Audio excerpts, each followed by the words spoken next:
তিনি ছিলেন এক যোদ্ধা, এক বীর নেতা, যিনি ইতিহাসের পাতায় অমর হয়ে আছেন। সালাউদ্দিন আইয়ুবী এক নাম, যে নাম শুনলে কাঁপত ক্রুসেডারদের হৃদয়। দুর্ভেদ্য দুর্গ, রক্তক্ষয়ী যুদ্ধ আর কৌশলের অপূর্ব নিদর্শন ছিল তার জীবন। জেরুজালেম পুনরুদ্ধারের সেই মহাকাব্যিক অভিযান আজও বিশ্বের অন্যতম গৌরব গাথা। এই সিরিজে আমরা তুলে ধরব সুলতান সালাউদ্দিন আইয়ুবীর প্রতিটি দুঃসাহসিক পদক্ষেপ, যে গল্প কেবল ইতিহাস নয়, এক প্রেরণার উৎস। আসুন ফিরে যাই সেই সময়ের স্রোতে, জেনে নেই সেই মহান বীর যোদ্ধার জীবন গাথা। ফেইথ অ্যান্ড ফ্যাক্টস এর আয়োজনে সালাউদ্দিন আইয়ুবীর দুঃসাহসিক অভিযানের আজকের পর্বে আপনাকে স্বাগত। আমাদের প্রত্যেকটি ভিডিও তার পূর্ববর্তী ভিডিওর সাথে সম্পর্কযুক্ত। আপনি যদি আমাদের আগের ভিডিওগুলো না দেখে থাকেন, তাহলে এখনই আমাদের চ্যানেল থেকে আগের ভিডিওগুলো দেখে আসতে পারেন। প্রতিনিয়ত আমাদের নতুন নতুন ভিডিও পেতে আমাদের চ্যানেলটি সাবস্ক্রাইব করে রাখুন। যারা ইতিমধ্যে সাবস্ক্রাইব করেছেন তাদেরকে অসংখ্য ধন্যবাদ। সালাউদ্দিন আইয়ুবী ক্রাকের অবরোধ উঠিয়ে নিয়ে মিশরের দিকে ফিরে যাচ্ছিলেন। মিশর এক ভয়াবহ অবস্থার মধ্যে পড়েছে। চারিদিকে ষড়যন্ত্র মিশরকে কুরে কুরে খাচ্ছে। সুলতান সালাউদ্দিন আইয়ুবী মিশরের সেই অভিযান ব্যর্থ করে দেওয়ার জন্য তার সেনাবাহিনী নিয়ে রওনা করেছিলেন মিশরের দিকে। পথিমধ্যে মরুভূমিতে বিশ্রাম করার সময় তিনি সৈন্যদলের কমান্ডারদের সাথে কথা বলছিলেন। সালাউদ্দিন আইয়ুবী বলছিলেন, আল্লাহ আমাদের ইতিহাসের এক কঠিন পরীক্ষার মধ্যে ফেলে দিয়েছেন। এই পরীক্ষায় পাশ করতে হলে আমাদেরকে অত্যন্ত সতর্কতার সাথে পদক্ষেপ নিতে হবে। মিশরের অবস্থা আপনারা শুনেছেন। সুদানের অভিযানও ব্যর্থ হয়েছে। তকিউদ্দিন তার পরিকল্পনার ভুলের জন্য মরুভূমিতে আটকে গেছে। তার সৈন্যদল ছোট ছোট দলে বিভক্ত হয়ে মরুভূমিতে ছড়িয়ে পড়েছে। পিছু হটারও কোনো সুযোগ পাচ্ছে না তারা। আমি বলতে পারি না মরহুম নুরউদ্দিন জঙ্গি ক্রাক জয় করতে পারবেন কিনা, কিন্তু এটাও আমারই ব্যর্থতা বলবো। তিনি হয়তো প্রচণ্ড প্রতিকূলতার মোকাবেলা করে শেষ পর্যন্ত যুদ্ধের ময়দানে টিকে থাকবেন এবং শত্রুদের পরাজিত করতে পারবেন, কিন্তু শত্রুরা যে অদৃশ্য সেক্টরে আমাকে আহ্বান করছে, সেই সেক্টরে শত্রুদের পরাজিত করা আসলেই খুব কঠিন হবে। জঙ্গি অস্ত্র ধারণে পটু, মরুভূমির বুক চিরে চিতাবাঘের মতো ছুটতে পারেন তিনি, কিন্তু আমি কোথায় ছুটে যাব, কার ঘাড়ে অস্ত্র চালাবো? থামলেন সুলতান। একটু বিরতি নিয়ে সুলতান আইয়ুবী আবার বললেন, এখন যে সমস্ত সৈন্য মিশরে আছে, তারা যখন সুবাক রণক্ষেত্রে গিয়েছিল তখন তাদের মধ্যে ইমানি জজবা এমনই ছিল যেমন আজ আপনাদের মধ্যে আছে। কিন্তু কায়রোর নিরাপদ সেনা ছাউনিতে বসে আজ তারা বিদ্রোহের জন্য প্রস্তুত হচ্ছে। এখন অবস্থা এমন যে এই সৈন্যদের আর বিশ্বাস এবং ভরসা করার উপায় নেই। দিনের প্রতি ভালোবাসা নেই, জাতির প্রতি দরদ নেই, এমন প্রতিটি সৈনিককে আমরা হত্যা করব। একজন অফিসার আবেগে কাঁপতে কাঁপতে বলল, আমরা সর্বপ্রথম সেই সব অফিসার এবং গাদ্দারদের থেকে পবিত্র হয়ে যাব যারা দুশ্মনের জালে পা দিয়ে নিজের ঈমান বিক্রি করে দিয়েছে, বলল আরেকজন। যদি আমার সন্তান ও দুশ্মনের বন্ধু প্রমাণিত হয়, তবে আমি নিজ হাতে তার মাথা কেটে আপনার পদতলে সমর্পণ করব, একজন বৃদ্ধ সালার বলল। বৈঠকে উপস্থিত প্রতিটি চেহারায় প্রত্যয় এবং সংকল্পের দৃঢ়তা টকবক করে ফুটে উঠছিল। সুলতান আইয়ুবী তাদের দিকে তাকিয়ে বললেন, আমি আপনাদের এসব আবেগময় এবং উত্তেজিত কথাবার্তা সমর্থন করতে পারি না। উপস্থিত লোকগুলোর চোখে মুখে দেখা গেল এক ধরনের প্রচণ্ড ক্রোধ এবং ক্ষোভের চিহ্ন। তারা এমন সব লোক ছিল, সুলতান আইয়ুবীর দিকে চোখ তুলে তাকাতেও তারা ভয় পেত, কিন্তু এখন তারা আগুন ঝরা চোখ নিয়ে সুলতানের দিকে তাকিয়ে আছে। প্রতিটি চোখ যেন বলছে, একদিন যারা আমাদের কাঁধে কাঁধ মিলিয়ে শত্রুর মোকাবেলা করত, দিনকে বিজয়ী করার স্বপ্ন দেখত, আমাদের মতো সেই ঈমানদীপ্ত মুজাহিদদের অন্তরকে যারা কলুষিত করেছে, তাদের কোনো ক্ষমা নেই। তরুণ অফিসারদের মধ্যে এর প্রতিক্রিয়া হলো সবচেয়ে ভয়াবহ। সৈন্যরা বিদ্রোহের ষড়যন্ত্র করছে শুনে তাদের মাথা রাগে আগুন ধরে গেল। একজন তো সুলতানকে বলেই ফেলল, আপনি আমাদেরকে সবসময় ধৈর্য সহকারে চিন্তা করার এবং ধীর স্থিরভাবে কাজ করার উপদেশ দিয়ে এসেছেন। আমরা কখনো আপনার আদেশ অমান্য করিনি এবং উত্তেজিতও হইনি। আমাদেরকে আপনি এই হুকুম দিন, কায়রো পৌঁছার আগ পর্যন্ত আমরা রাস্তায় আর কোথাও থামব না। আমরা আহার নিদ্রা বিশ্রাম ত্যাগ করে লাগাতার পথ চলে কায়রো পৌঁছবো এবং দুষ্কৃতিকারীদের সাহায্য করে তবেই ছাউনিতে ঢুকবো। সালাউদ্দিন আইয়ুবীর পক্ষে এই উত্তেজিত অফিসারদের নিয়ন্ত্রণ করা কঠিন হয়ে দাঁড়ালো। তিনি আরও কিছুক্ষণ তাদের উত্তেজিত কথাবার্তা শুনে বৈঠক শেষ করলেন। ভোরে সেনাবাহিনী আবারও কায়রোর উদ্দেশ্যে যাত্রা শুরু করলো। এই যাত্রা যথারীতি তার কমান্ডেই হচ্ছিল। সুলতান আইয়ুবী আগের মতোই অফিসারদের সাথে নিয়ে এগিয়ে যাচ্ছিলেন। তিনি লক্ষ্য করলেন আলী বিন সুফিয়ান তার সঙ্গে নেই। সন্ধ্যা পর্যন্ত সৈন্যদের দুইবার থামানো হলো। সন্ধ্যার পরও সৈন্যরা চলতেই থাকলো। রাতের প্রথম প্রহর শেষ হয়ে গেলে সুলতান আইয়ুবী বিশ্রামের জন্য সৈন্যদের থামতে বললেন।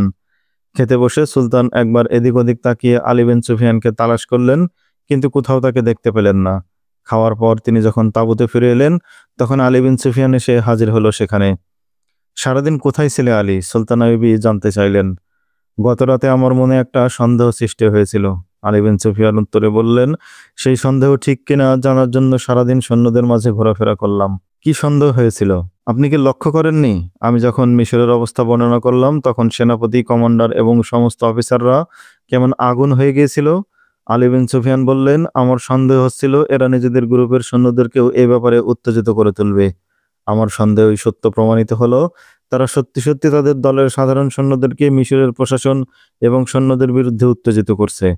আপনি সৈনিকদের যতটা স্বাভাবিক দেখছেন তারা ততটা স্বাভাবিক নয়। এখনকার এই নিস্তরঙ্গ পরিবেশ আসলে ঝড়েরই পূর্বাভাস। প্রতিটি সৈনিকের ভেতর এখন প্রতিশোধের আগুন দাও দাও করে জ্বলছে। আমি সৈন্যদের বলতে শুনেছি, আমরা যুদ্ধক্ষেত্রে শহীদ এবং আহত হচ্ছি আর আমাদের সাথীরা কায়রোতে আরামে বসে ইসলামের পতাকার বিরুদ্ধে বিদ্রোহ করতে চাই। কায়রো গিয়ে প্রথমেই ওই গাদ্দারদের শেষ করব, তারপর রওনা দেব সুদানে আটকে পড়া সৈন্যদের সাহায্যে। সম্মানিত সুলতান, যদি আমরা পথে কোথাও বিশ্রাম বা বিরতি না করে সোজা কায়রো গিয়ে পৌঁছেই, তবে পৌঁছার সাথে সাথেই সেখানে গৃহযুদ্ধ শুরু হয়ে যাবে। আমাদের সৈন্যরা ক্ষিপ্ত, উত্তেজিত, তারা প্রতিশোধের নেশায় পাগলপাড়া। আর মিশরে অবস্থানকারী সৈন্যরাও বিদ্রোহের বাহানা খুঁজছে। এই অবস্থায় আমাদের করণীয় সম্পর্কে একটু চিন্তা ভাবনা করা প্রয়োজন। আমি এ বিষয়ে খুবই খুশি যে আমাদের সৈন্যরা ইমানি জজবায় এখনো অটুট। তাদের এই আবেগকে আমি শ্রদ্ধা জানাই। আরবি বললেন, কিন্তু আমাদের শত্রুরাও এটাই চাই।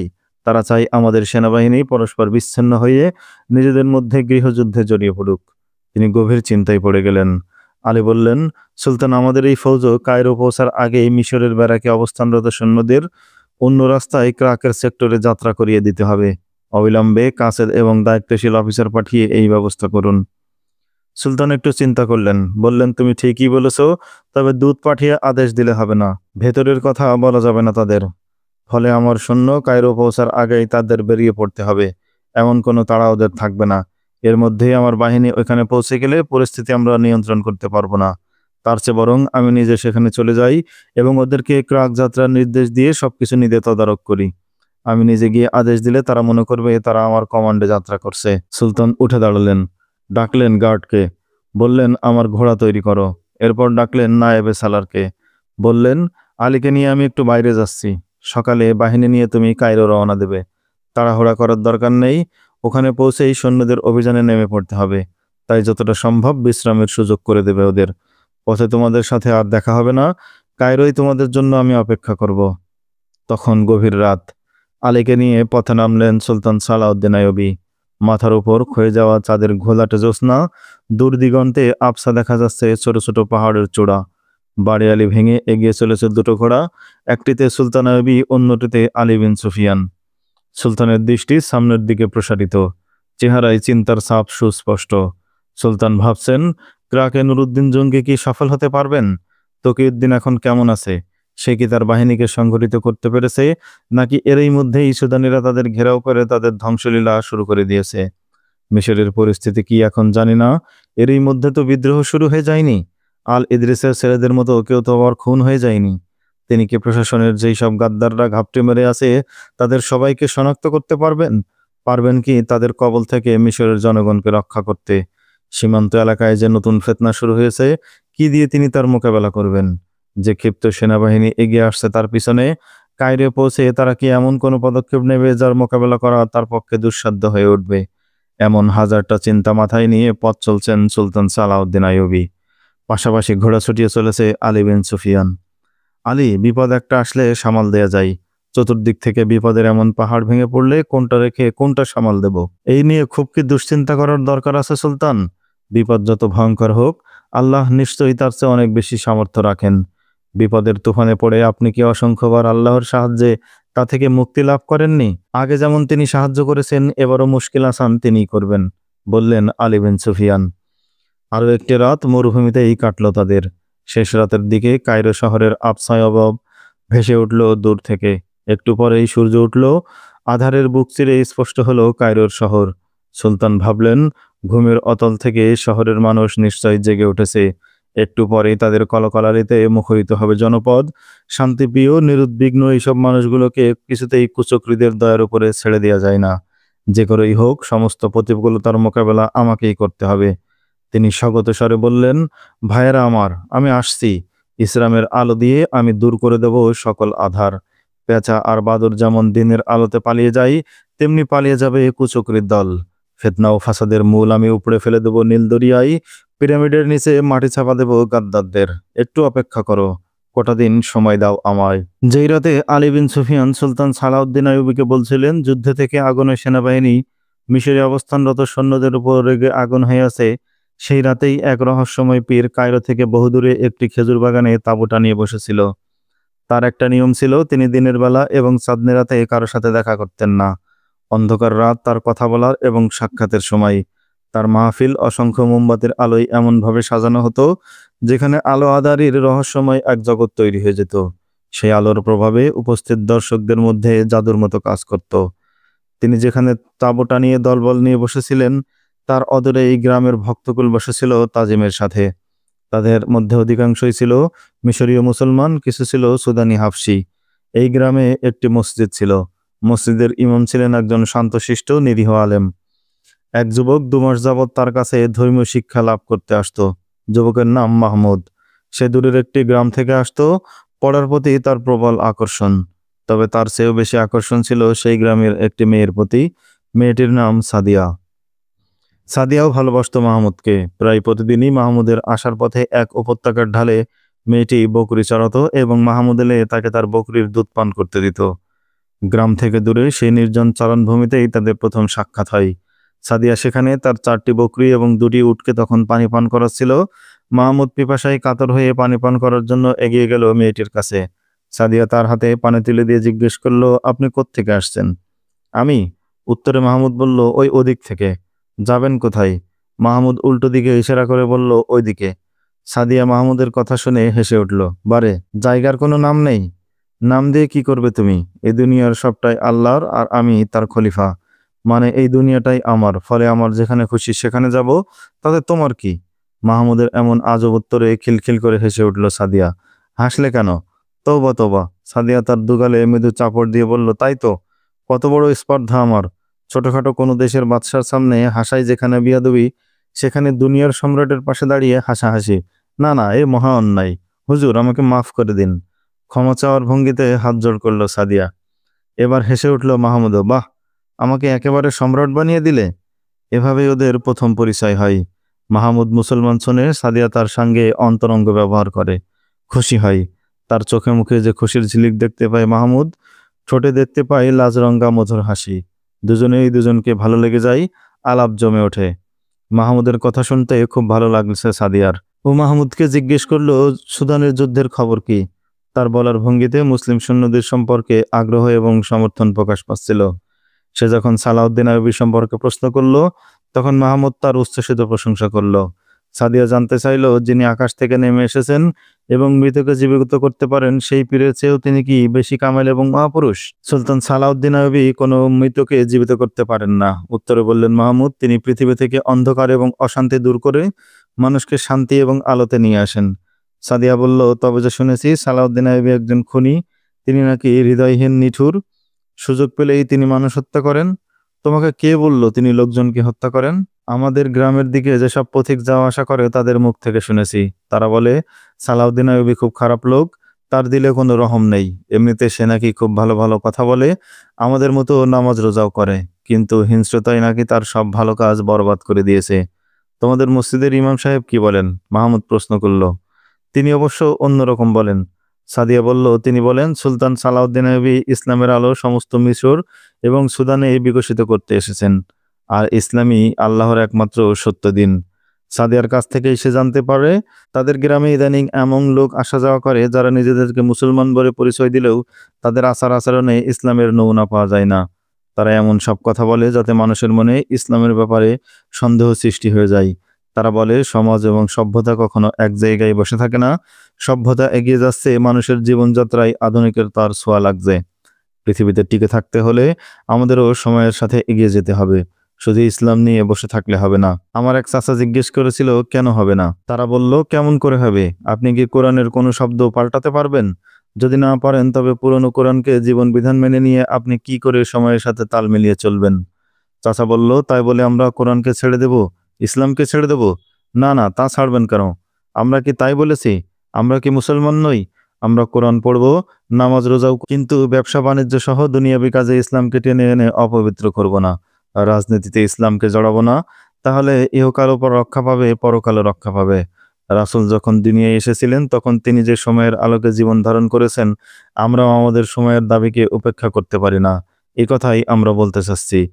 সময়ের দাবি কি? চাচা জিজ্ঞেস করেছিলেন। সময়ের দাবি হচ্ছে, এখন মানুষ অনেক সভ্য হয়েছে। 500 বছর আগে মানুষ যেমন বর্বর ছিল, এখন আর তেমন নেই। এমন অনেক সমস্যা আছে যা আমরা আলাপ আলোচনা করে সমাধান করতে পারি। এজন্য অহেতুক যুদ্ধের কোনো দরকার পড়ে না। দুশমন বন্ধুত্বের হাত বাড়ালে তা ফিরিয়ে দেওয়া অনুচিত। দিলে তাতে নিজেদেরই ক্ষতি। মারামারি করে কখনো এক পক্ষ মরে না, দুপক্ষই মারা পড়ে তাতে। তাই কারো সাথে শত্রু নয়, সবার সাথে বন্ধুত্ব, এই নীতি গ্রহণ করে অশান্তির পরিবেশ থেকে ফিরে আসাই এখন সময়ের দাবি। মাহমুদ সাদিয়ার সাথে আলাপ করে অনেক কিছুই জানতে পারলো, বুঝলো ইসলামের পক্ষে যারা কাজ করছে তাদের চরিত্র হননের কাজে নেমেছে এই দুশমন। আর কেউ না জানুক, মাহমুদ তো জানে সুলতান আইয়ুবীর মনে মানুষের প্রতি কি অপরিসীম দরদ। নিজের জীবন বিপন্ন করে আইয়ুবী এত যে যুদ্ধে জড়িয়ে পড়েন তা কেবল মানুষ এবং মানবতার কল্যাণের জন্য। ধন দৌলত বা অন্য কিছুর জন্য তারা যুদ্ধে জড়িয়ে পড়ার কোনো দরকার নেই। সাদিয়াকে সে বলল, সাদিয়া, তুমি যা শুনেছ সবই ভুল। ইসলামের দুশমনদের মিথ্যা প্রচার। যারা এসব কথা বলছে তারা মুসলমান কি অমুসলমান আমার জানা নেই। হয়তো জন্মসূত্রে তারা মুসলমান, কিন্তু মুসলমানের ঘরে জন্ম নিলেই কেউ মুসলমান হয় না। তুমি জানো নূহ নবীর সন্তান কেনান ইসলাম গ্রহণ করেননি, ফলে নবীর সন্তান হয়েও সে মুসলমান হতে পারেনি। অন্যদিকে হাজার হাজার কাফের ইসলামের নীতি এবং আদর্শকে গ্রহণ করে মুসলমান হয়েছে।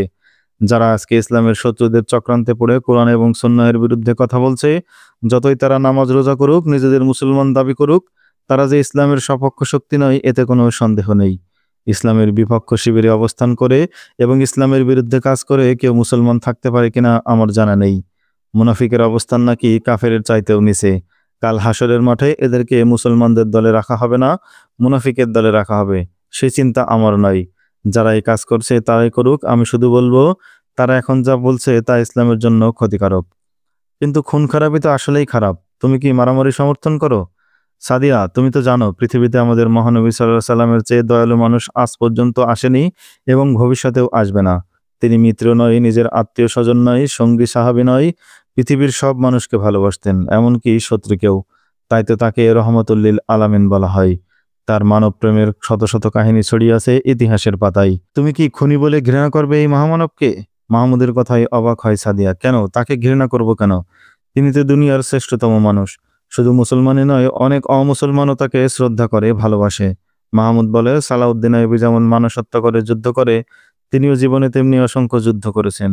যুদ্ধ করলেই কেউ খুনি হয় না, বরং যুদ্ধ করে মানবতার শত্রুদের বিনাশ না করলে অন্যায় হয়। আইয়ুবীও তেমনি মানবতার শত্রুদের বিরুদ্ধে অস্ত্র ধরেছেন। ইসলামের দুশমনরা তাই তাকে দেখতে পারে না, তাকে খুনি, সন্ত্রাসী বলে সমাজে তাকে হেয় প্রতিপন্ন করতে চাই। মাহমুদের কথায় সাদিয়ার মনের সব সন্দেহ দূর হয়ে যায়। মাহমুদ বলে, চলি সাদিয়া, আল্লাহ চাইলে আবার দেখা হবে। মাহমুদের মিষ্টি ব্যবহার, তার ব্যক্তিত্ব সাদিয়ার কোমল মনে গভীর রেখাপাত করে। মাহমুদের ভাষার মাধুর্য এবং চিন্তার স্বচ্ছতায় বিস্ময়বোধ করে সে। আবারও তার সাথে কথা বলার জন্য অধীর হয়ে ওঠে তার মন। বলে, আমি প্রতিদিন বেশিরভাগ সময় এখানেই বকরি এবং উট চড়াতে আসি। যদি এই পথে কখনো আসেন তবে দেখা করে গেলে খুশি হব। অবশ্যই তোমার সাথে দেখা করব আমি, বলল মাহমুদ। মাহমুদ সাদিয়ার হৃদয়ে এক অশান্ত ঢেউ তুলে চলে গেল সেখান থেকে। একাকী পেরেশান অবস্থায় সাদিয়া তার চলে যাওয়ার পথের দিকে তাকিয়ে মনে মনে বলল, কে তুমি যুবক? কোত্থেকে এলে তুমি আমার মনোবিনায় সুর বাজাতে, আমার হৃদয় সাগরের অশান্ত ঢেউ জাগাতে? তোমার পোশাক পরিচ্ছদ এই অঞ্চলের মতো হলেও তোমার চেহারা, তোমার আকৃতি, তোমার কথা বলার ভঙ্গি বলে তুমি এই অঞ্চলের কেউ নয়। সাদিয়ার সন্দেহ সত্য ছিল। মাহমুদ বিন আহমদ কোনো পল্লী এলাকার মানুষ ছিলেন না। সে ছিল আলেকজান্দ্রিয়া শহরের বাসিন্দা, আলী বিন সুফিয়ানের গোয়েন্দা বিভাগের একজন চৌকস কর্মী। কয়েক মাস ধরে তার দায়িত্ব পড়েছে এই সীমান্ত এলাকায়। সেই থেকে সে এই পল্লী অঞ্চলে ঘুরে ঘুরে বেড়াচ্ছে। নিজের পরিচয় সে যথেষ্ট গোপন রেখেছিল। তার সাথে আরো কয়েকজন গোয়েন্দা এই অঞ্চলে কাজ করছে। তারাও বিভিন্ন বাহানায় ঘুরে বেড়াচ্ছে গ্রামে গ্রামে। মাঝে মধ্যে তারা একত্রে মিলিত হয়। তারা যেসব খবর সংগ্রহ করতে পারে তা নিয়মিত এক সাথী দিয়ে পাঠিয়ে দেয় কায়রো। এভাবেই আলী বিন সুফিয়ানের গোয়েন্দারা সীমান্ত এলাকায় অদৃশ্য গোয়েন্দা নেটওয়ার্ক গড়ে তুলেছিল। সীমান্ত এলাকায় আসলে কি ঘটছিল, কি কঠিন পরিস্থিতি তৈরি করতে যাচ্ছিল শত্রুরা সীমান্ত এলাকায়, জানতে হলে অপেক্ষা করুন আমাদের পরবর্তী ভিডিওর। সে পর্যন্ত সকলে ভালো থাকবেন। দেখা হবে নতুন ভিডিওতে। আল্লাহ হাফেজ। আসসালামু আলাইকুম ওয়া রাহমাতুল্লাহ।